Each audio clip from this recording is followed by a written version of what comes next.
ঘোড়া জিনিসটা এমনই একটা জিনিস, শখের জিনিস। এই যে ঘোড়া বুঝছেন, এই ঘোড়ার দাম হয়তো 4 লাখ, 5 লাখ, 5.5 লাখ।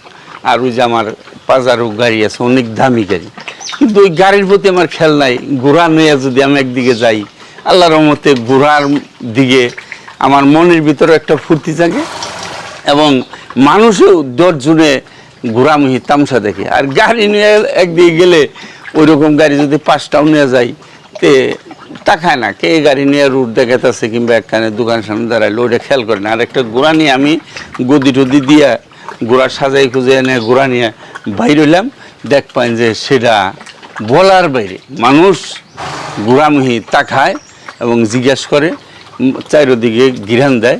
একটা মিটিং মহফিল যদি হয়, একটা ঘোড়া নিয়ে যদি আমি দাঁড়াই যাই, তো ওই সব কিছু বাদ দিয়ে আমার ঘোড়ার মুহি আকর্ষণ, মানুষের ঘোড়ার তাকায় দেখে।